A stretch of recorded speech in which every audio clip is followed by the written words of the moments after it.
عليكم، ازيكم يا شباب؟ يا رب تكونوا بخير. اهلا بيكم طبعا في قناتي قناه كوره. لو انت اول مره تشوف القناه ما تنساش تشترك في القناه. طيب في الفيديو دوت هتعرف ايه؟ هتعرف موعد مباراه ريال مدريد وارسنال في ربع نهائي دوري ابطال اوروبا، سواء بقى مباراه ذهاب سواء مباراه عوده. احنا جايين ندردش مع بعضنا كده ونشوف هل ريال مدريد يستحق ان هو يكون موجود في اي مكان. ريال مدريد طالما موجود في اي بطوله فهو يستحق ان هو يتوج بالبطوله دي ايا كان مكانه فين. لازم تعمل له حساب، سواء والله لو ريال مدريد ما عندوش خط دفاع، ما عندوش خط هجوم، ما عندوش اي حاجه، لو بيلعب برجل واحده، لو ما عندوش اصلا رجلين وهيلعب بايديه، فانت ما تامنش ريال مدريد يا عمي. والله انت بتكبر في ريال مدريد، لا انت مش واخد بالك. انت بتتكلم على واحد معاه 15 دوري ابطال اوروبا زي ما بيقولوا كده. ارسنال عمرها ما شمت اصلا ان هي توصل نص نهائي دوري ابطال اوروبا قبل كده في الغالب، يعني على ما اتذكر. انا مش فاكر ان ارسنال المحطه الاخيره لارسنال في كل دوري ابطال اوروبا هو ربع نهائي، ما وصلوش ابعد من كده. يعني دي اخر خبره الفريق، دي اخر خبره النادي،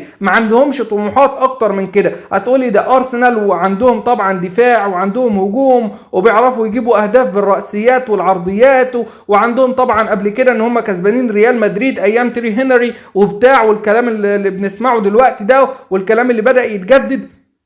اقول لك شخصيه اللعيبه هتبقى داخله اصلا خايفه من ريال مدريد. اي فريق في العالم بيلعب قدام ريال مدريد ايا كان مين هو فهو خايف من ريال مدريد. ما تامنش الغدر. انت فاكر ايام مانشستر سيتي كانت كسبانه قد ايه وكريم بنزيما قدر يفوز في ايه؟ في 3 4 دقائق خلصوا المباراه. انت شايف السنه دي طلعوا السيتي بكل سهوله، وشايف السنه دي اي فريق جه قدامهم طلعوه. يعني البطوله اصلا بتتهيأ علشان ريال مدريد. هتقول لي والله ارسنال عنده الفرصه، هقول لك انا شايف ان ارسنال فعلا عنده الفرصه وعنده الامكانيات، ولكن اللعيبه لازم تصدق نفسها ان هي لازم تكسب المباراه. لازم تصدق قبل ما تخش المباراه ان هم يقدروا يكسبوا ريال مدريد، وبفرضا ان هم كسبوا ريال مدريد عادي في مباراه الذهاب. لسه في مباراه عوده هتتلعب على ملعب السنتيجو برنابيو، مباراه الذهاب هتتلعب في الامارات، مباراه العوده هتتلعب على ملعب ريال مدريد.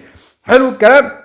واللعيبه بتاعت ريال مدريد بتعرف تجدد الدوافع بتاعتها. حتى لو انت شايف ان ريال مدريد ما بيعرفش يلعب اصلا في الدوري الاسباني، وكمان النتائج بتاعته مش كويسه، وشايف ان الدوري يعتبر في سكه برشلونه بنسبه 80 90%، بس ده ملوش علاقه بدوري ابطال اوروبا. طب ما ايام ميسي وكريستيانو كان دايما ريال مدريد بيخسر الدوري، وتلاقي طبعا ايه، كريستيانو رونالدو رافع دوري ابطال اوروبا والدنيا زبادي بالخلاط. يعني انت فاهم الموضوع عادي. ريال مدريد بيخسر الدوري بس بيكسب دوري ابطال اوروبا، دي بطوله اسهل بالنسبه له. عموما يعني مش عاوزين نطول في الكلام اكتر كده. انا مستني رايك انت في الكومنتات. مين هيقدر يفوز في مباراه الذهاب والعوده؟ مين هيقدر يتاهل لنص نهائي دوري ابطال اوروبا؟ عموما مباراه الذهاب هتتلعب يوم الثلاث القادم، ومباراه العوده هتتلعب يوم الاربع اللي بعده باذن الله. حلو الكلام. ومعلق المباراه القادمه هو حفيظ دراجي، البين سبورت رقم 1 قناه ناقله. ملعب المباراه ملعب الامارات هو ملعب اللي هيستضيف مباراه الذهاب، والمباراه هتتلعب الساعه 9 مساء بتوقيت مصر باذن الله. الساعه 10 بقى لو انت في السعوديه والكويت والعراق وقطر وسوريا وليبيا وفلسطين واليمن.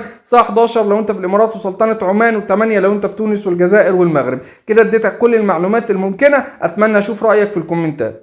سلام.